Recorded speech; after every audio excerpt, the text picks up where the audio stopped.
Welcome. So today, um, I've just decided to talk a little bit about emotional intelligence. I think in my last episode, one of the last recordings that I did mention that we would be talking about emotional intelligence, and we would be looking at a little bit more of what emotional intelligence is all about and some of the stuff that I've been learning. I just like to share my learnings, my journey. And as always, I'm learning with you. We're learning together and just growing. Wow, it's the 30th of May 2021. We're already halfway through the year. And I was just thinking about some of the resolutions that I made at the beginning of the year. I don't know what, goals you set at the beginning of the year, what resolutions you made, if any. Some of us gave up on it just because of what happened in 2021, in 2020. But yeah, I was just thinking, oh my goodness, it's 6 months into the year, and wow, it's a good time to reflect actually. Just think about the last 6 months, the first half of the year. What have you been up to? What did you determine to do? Did you achieve any of that? Did you accomplish any of that? Or have you even exceeded your expectations? How has 2021 been? For me, it's been great. It's been not necessarily hasn't exceeded what I expected, but looking back at the last 6 months, I am just forever grateful because God is so good. God is so faithful. There were a few glitches at the beginning of the year for some of us who are here in Auckland. We went into lockdown, out of lockdown, into lockdown. But you know what? We weather these storms, and you kind of just step over these hiccups, and you just have to make the decision, the choice, and have the faith to keep going. And so, yeah, it's been challenging, but it's been great. And as with anything, good, bad, mixed bag. But yeah, we keep going, we don't give up. Halfway is a lot of time to make up. And I've realized and come to learn in the time that I've been on this planet that God is good at redeeming the time. That God can do much more in the next 6 months than you even expected in the whole 12 months. And so we just have to keep believing. And even He has put within us the ability to actually do a lot more than we think we're capable of. So actually, you know what? Keep stretching yourself, keep reaching out, keep doing those things. Go for it. If you fail, so what? You learn and you do something else. This morning when I was in church, our pastor was teaching on a certain topic, but one thing that he mentioned that really stuck with me is, when the Bible talks about 100-fold, he's not talking about 100% increase, which is like double what you had, but he's talking about 100 times. When we say 60-fold, we're talking about 60 times. And so that just really stuck with me. I was like, wow, because every time we say 100-fold, unconsciously in my mind, I'm thinking about 100%, but actually it's 100 times. That's just, yeah, something that I thought I would throw in there. But today I'm going to be talking about emotional intelligence. And emotional intelligence is a huge subject. It's been studied for so many years, and there's different angles to it and different approaches to it, different understandings. And so I'm just going to share a little bit of mine and just hope that it helps you in your journey and in your learning. But I really, really believe that emotional intelligence, EQ, is a very, very important sort of skill to have, and something that's really important for us to be able to learn how to do, and to be able to navigate our relationships, whether working relationships or relationships with our families, friends, whatever it is. And so, yeah, here we go.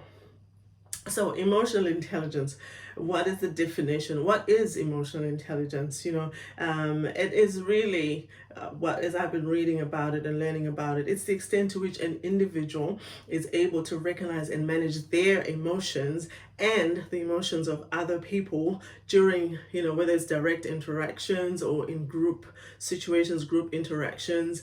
It's actually the ability to understand the signals that emotions send. So when you have emotional intelligence, you can understand some of the signals that emotions send, your emotions and other people's emotions. And emotional intelligence is the ability to accurately perceive, manage your own emotions and others' emotions. And it's been said that individuals with high emotional intelligence are self-aware and they're empathetic. The empathy comes from the fact that you are able to accurately perceive other people's emotions. And so, people that are emotionally intelligent or with high EQ are able to read and manage their own emotions while they intuitively grasp how others feel, and then they are able to gauge the emotional state of others. I know it sounds like only certain people can do it and it sounds complex, but it actually isn't.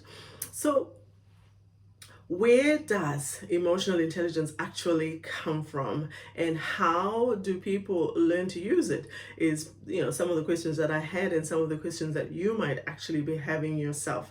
And so I went into a little bit of literature just to find out a bit more, and some of the literature I've actually learned from, and that literature suggests that both nature and nurture determine a person's level of emotional intelligence. So there's a little bit of nature in there, but then there's also a little bit of nurture, N-U-R-T-U-R-E. So there's some genetic predisposition, or your personality can actually have a lot to do with how you grow your emotional intelligence, and your temperament also has something to do with it. So what personality type you are and what your temperament, those are sort of things that are almost like inborn in us. They have a big part to play with our growing or developing emotional intelligence. But then, life experience then comes into it as we mature, as we grow older, as we experience life, as things happen to us, and things like that. That contributes. And then there's also training. So in other words, EQ is something that you can learn. You can actually learn, you can be trained, you can train yourself, and all these things contribute to how emotional intelligence looks like in different people. So there's a little bit of who you are, what you are, and you can learn, you can be trained, and life teaches you how to manage your emotions, how to understand, how to become self-aware, and how to become empathetic. So when emotional intelligence is used with positive intention, and if it's used with wisdom and compassion, it actually motivates people to improve, to grow, and to perform better. So it's huge, but it's actually a really great skill to have. However, as good as emotional intelligence is, and as big of an advantage as it is, if the person who has the high level of emotional intelligence, if they lack judgment, good judgment, or they can actually deliberately misuse it. And when that happens, emotional intelligence can slow or even hinder progress, and it can actually be used by certain individuals to emotionally and psychologically manipulate others. So huge positives, but there's also a negative element to it. That's why they say, some manipulators have high levels of emotional intelligence. They can perceive, they can read your emotions, and they can actually, if you yourself are still working on your emotional intelligence, or you're not aware, you don't have enough self-awareness, you can be psychologically and emotionally manipulated, and that's when EQ is used in a negative way. The good thing about emotional, and I think I've mentioned it, is that it can be learned and it can be improved. And it can be improved at any age. So you're never too old to say, oh, I wish I had learned that when I was younger. Yes, it probably would have been an advantage if you're younger, but it can be learned. And it can be learned at any stage, at any level. And it can certainly be improved. So that means parents can start teaching young children to have emotional intelligence, obviously appropriate to their ages. So without going too much into that introduction, what are the benefits of higher EQ? What are the benefits of higher emotional intelligence? Number one, people with higher emotional intelligence, they find it easier to form and to maintain interpersonal relationships and to fit into group situations. So, sometimes we think, oh, that person, they're so outgoing, and there's no, you don't need to be that type of person all the time to be able to fit into groups or to be able to form and maintain interpersonal. So you might not be specifically predisposed or genetically formed that way, or you might feel, oh, my personality, I'm a little bit on the quieter side, but you can actually learn and develop your emotional intelligence in such a way that you learn to, it just makes it easier for you to form relationships and maintain interpersonal relationships. So it's not just for those with the outgoing personalities, but anybody can actually learn it. Number two, people with higher emotional intelligence are also better at understanding their own psychological state, which actually helps in managing stress effectively. As you know, all of us get stressed at some point. It's just some of us manage our stress levels better than others. And that's when you develop your emotional intelligence, you are then able to understand your psychological state. Why am I feeling this way? Why am I thinking this way? Why am I reacting this way? And it helps you to manage stress, because then you can recognize your triggers as well. And it actually makes you less likely to suffer from depression. Wow. Number three, people with high levels of emotional intelligence are not reactive, and they have high levels of self-control. So you might wonder, hey, how does that person manage to keep calm? Or how come, I always seem to lose it? And some people are able to maintain self-control. And you might be surprised to find that they have developed and trained themselves to have a high level of emotional intelligence. Number four, people with high levels of emotional intelligence have an innate ability to manage change. Change is stressful. We don't like change. Change can be painful, and yeah, it can be unpleasant as well. But when you have a high level of emotional intelligence, you just have this inherent ability, this ability to manage change. There's an American psychologist called Daniel Goleman, and he's a renowned author, and he's done, so many writings and studies on emotional intelligence. And according to him, emotional intelligence can be broken down into 5 categories: self-awareness, self-regulation, motivation, which is defined as a passion for work that goes beyond money, beyond status. Number 4, empathy for others. And the 5th one is social skills, such as proficiency in managing relationships and building networks. I think I touched briefly on that earlier on. And so the first 3 categories of these 5, they represent personal skills or competencies. So we'll just talk a little bit about each one of them individually. The first one is self-awareness. And what is self-awareness? It's the skill of being aware of and understanding your emotions as they occur and as they evolve. We know that emotions are not static. They're coming at you all the time, and they're changing all the time depending on what's happening. And so self-awareness is important because it helps you to understand your emotions and as they're happening. And self-awareness can be described in many different ways. We often think of self-awareness as one's ability to identify small aspects of your emotional state. That means your mood, your tone, your body language, etc. In order for you to take steps to regulate your overall behavior. That's usually how we look at self-awareness. So you are identifying your mood, your tone, your body language, and then you want to regulate that.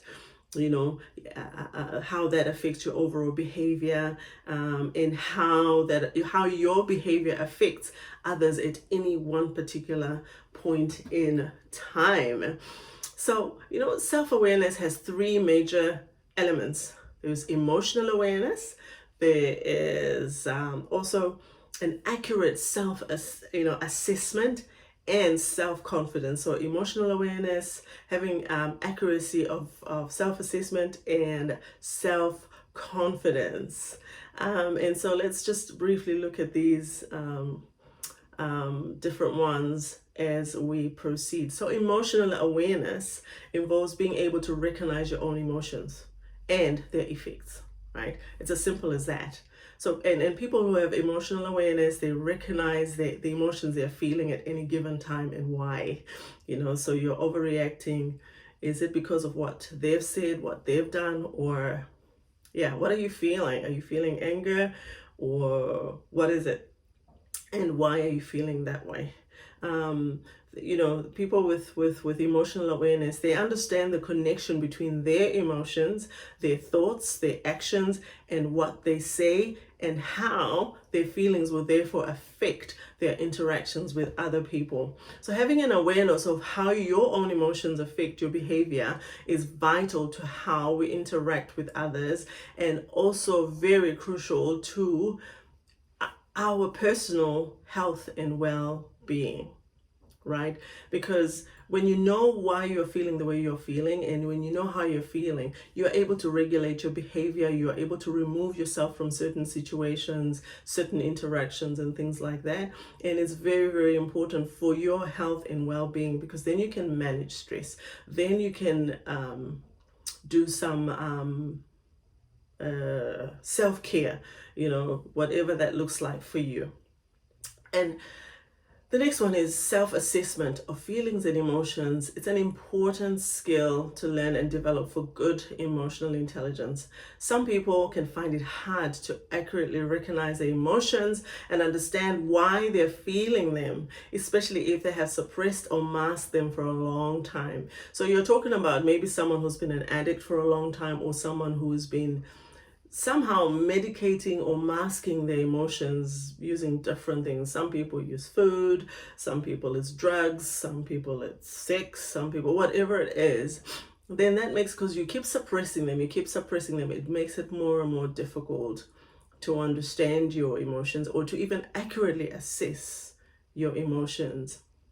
Right. And so for these types of people, or for if you find yourself in this situation where you think, I don't know why I'm feeling this way, or why I'm behaving this way, things like that, a good starting point is to be aware of your values, which can also be referred to as your personal moral compass. Personal values, they have an emotional value to us. They mean a lot to us. We feel strongly about them, and which means that a lot of our emotional responses are as a result of an action or an event that touches those values. Sometimes you don't realize, but our values are a big deal when it comes to the way we respond, the way we react, and the way we feel. If you look at your values, you can see why you may have had a particular emotional reaction to an event, or to a person, or to something that was said or done. And most importantly, you are able to then take the appropriate action that you need to address the issue with a better understanding of the problem. You see, it's not enough to think of emotions as either positive or negative. And a lot of us have been taught that, and a lot of us think of it that way, positive emotions, negative emotions. It's not enough. Instead, I've learned that you should think of them as appropriate or inappropriate emotions, right? So for example, anger. You are angry. It's usually associated with being a negative emotion, right? However, it can be a completely reasonable and appropriate emotion in certain circumstances. I hope that makes sense, right? So emotional intelligence allows us to recognize our anger and understand why this emotion, or why this feeling of anger has occurred. So in certain circumstances, it's actually an appropriate response, and that doesn't make it negative at all, right? So self-confidence comes from having a good understanding of your personal strengths, your weaknesses, and most importantly, your limits. So your strengths, your weaknesses, your limits. That's self-confidence.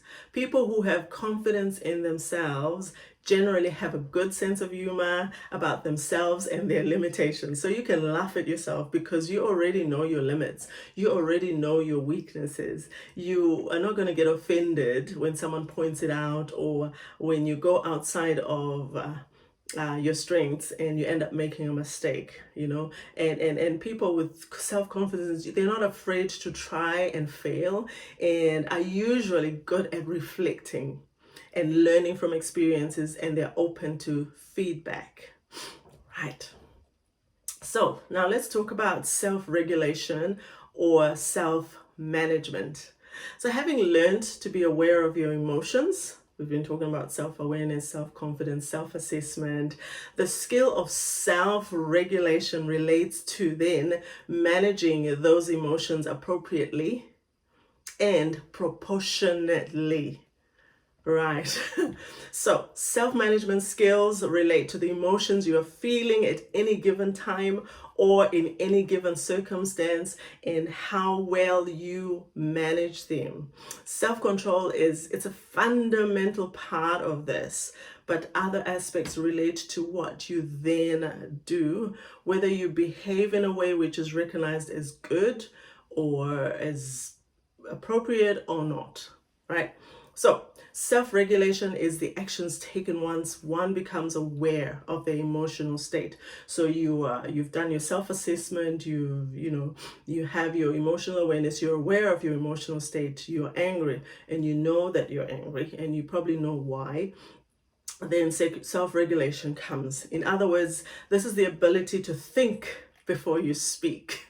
So you recognize the feeling or the emotion, you recognize why it's there, and then self-regulation then gives you the ability to think before you speak. So you're not just going to react, you're not just going to explode, but you can actually think before you speak.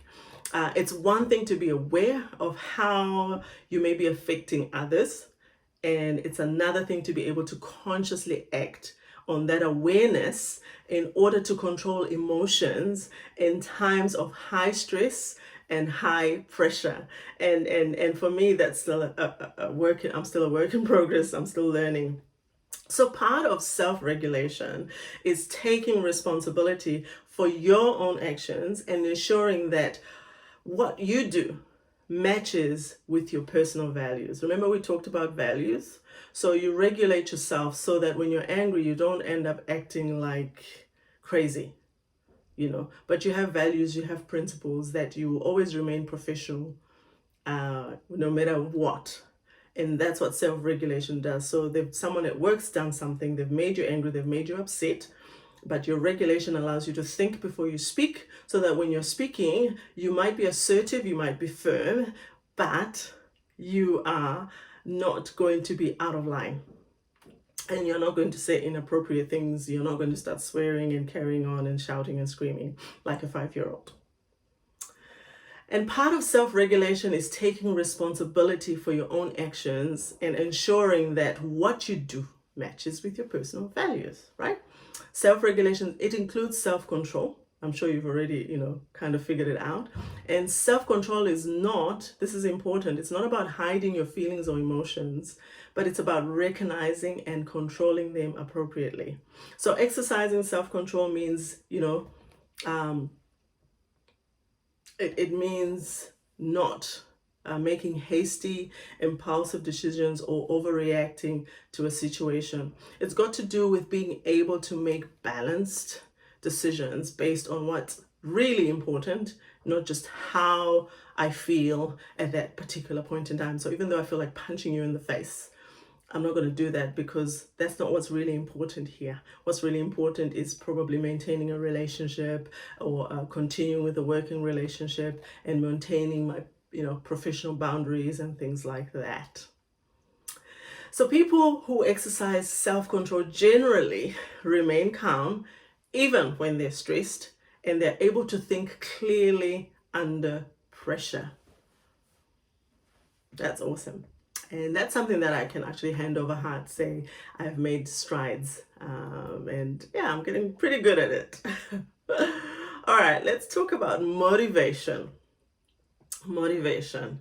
And remember, we're talking about the personal skills. There were 5, and we say the 3 of them are to do with personal skills. The final personal skills aspect of emotional intelligence is motivation. Motivation. Self-motivation includes our personal drive to improve, to achieve, and our commitment to our goals. That self-motivation, it determines the level of initiative or readiness that we have to act on opportunities, and the optimism and resilience not to give up because of how you feel at the time.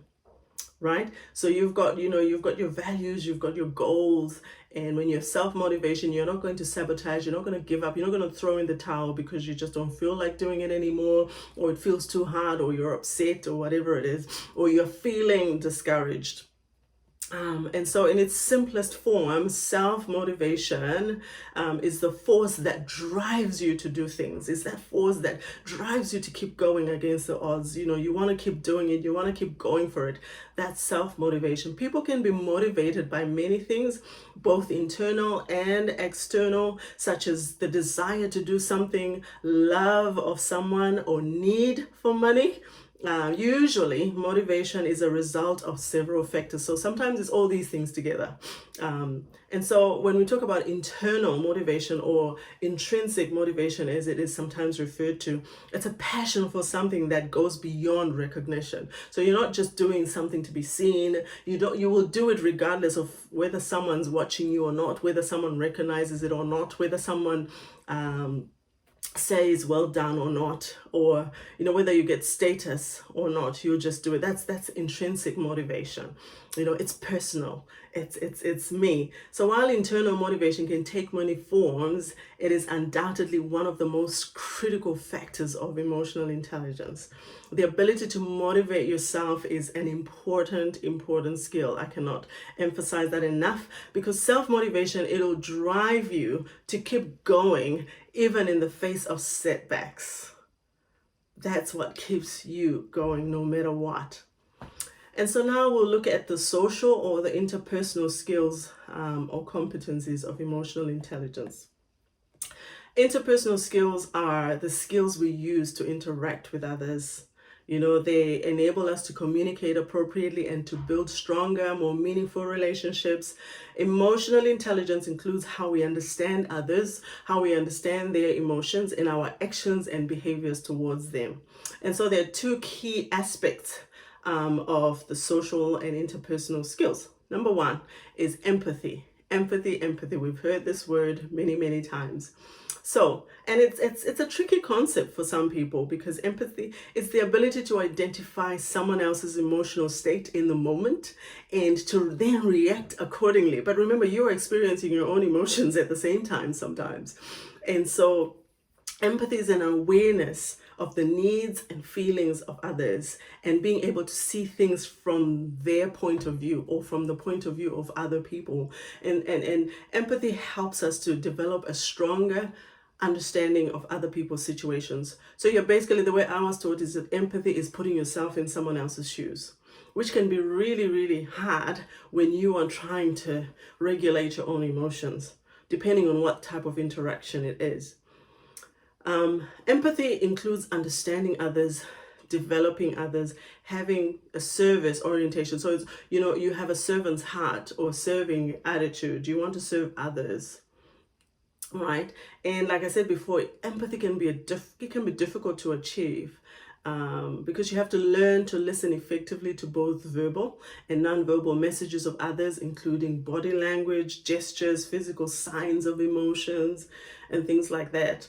And so how can we exercise empathy, or how can we become more empathetic to someone else?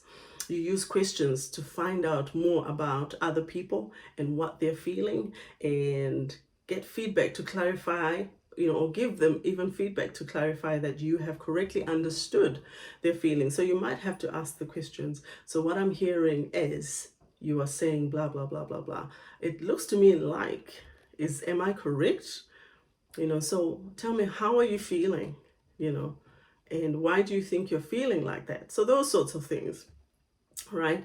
And then, yeah, just make sure that you understand correctly. Don't conclude, don't put your own interpretation or your own understanding. Don't say, oh, well, when I was going through this, this is how I felt, and so this is how they must be feeling, right? Acknowledge and respect the feelings of others, even if you disagree, and avoid making comments or statements that are judgmental, belittling, rejecting, or undermining. And I think, as we go on, we'll probably talk about some of these. What does it look like? Because a lot of the times we do it unknowingly, unintentionally, and sometimes even carelessly when we want to be mean, right? Anyway, that being said, some use their empathetic abilities to manipulate others. I think I alluded to it at the start. And it doesn't work well in the long run. It'll come back to bite you. There's a connection between empathy and emotional intelligence, and that should always be used for benefiting yourself and others simultaneously, because you are also regulating yourself. You're in this interaction, whatever it is. So when you talk about emotional intelligence and empathy and those sorts of things, we are talking about, that's why we say it's social or interpersonal skills. So you need to be, it needs to be benefiting yourself and other people. It shouldn't be one way. Be conscious of other people's situations, and you'll find a way to create an environment of understanding and collaboration that serves both parties, you and other people. The second one after empathy is social skills. And that's equally, if not more important than the others that I mentioned before. Social skills, when it comes to emotional intelligence, it encompasses a wide range of relationship and interpersonal skills, and these range from leadership through to influencing, to persuading, to managing conflict, as well as working in groups, in teams, in families. Yeah. And so when we talk about social skills, it covers a wide variety of skills and competencies.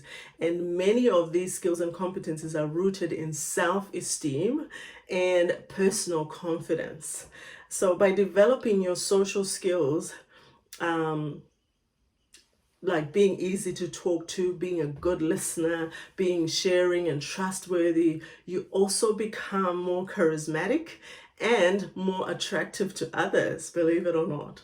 And so you think, oh, how come I can't make friends, or I don't have many friends, or people don't like to hang around with me? You probably need to look at your social skills. Are you easy to talk to? Are you a good listener? Do you share, or do you just like other people's stories? Are you trustworthy? Are you empathetic? So this in turn improves your self-esteem and your self-confidence, which makes it easier for personal dialogue. And you're able to have conversations and greater understanding and acceptance of your own emotions.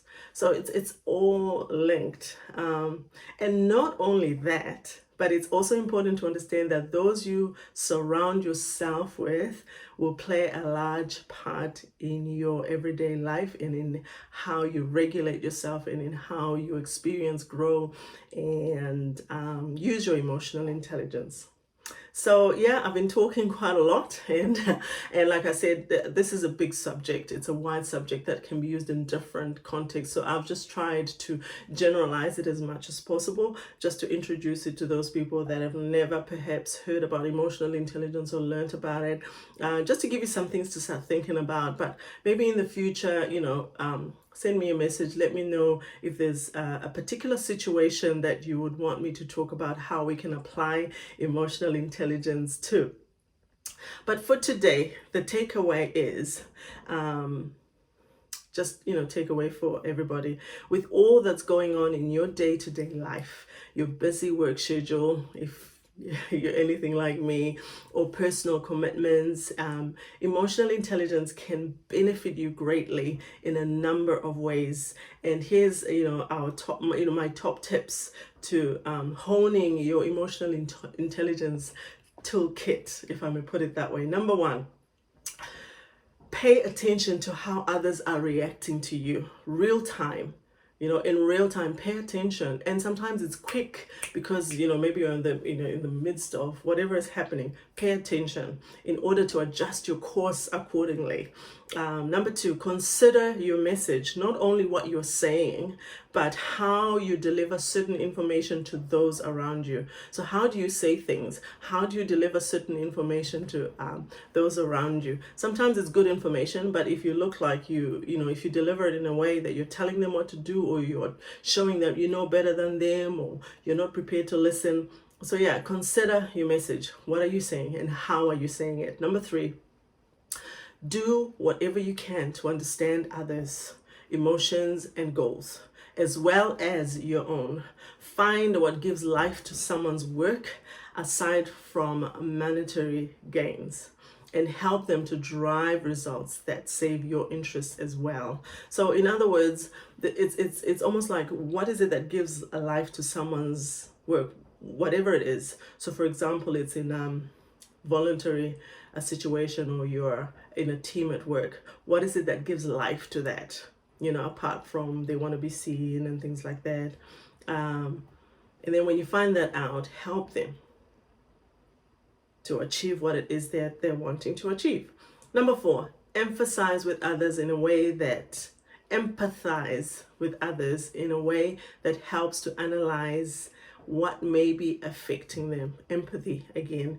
And consider your options around helping them to work, to figure it out more effectively, or to tackle whatever roadblocks might be in their way.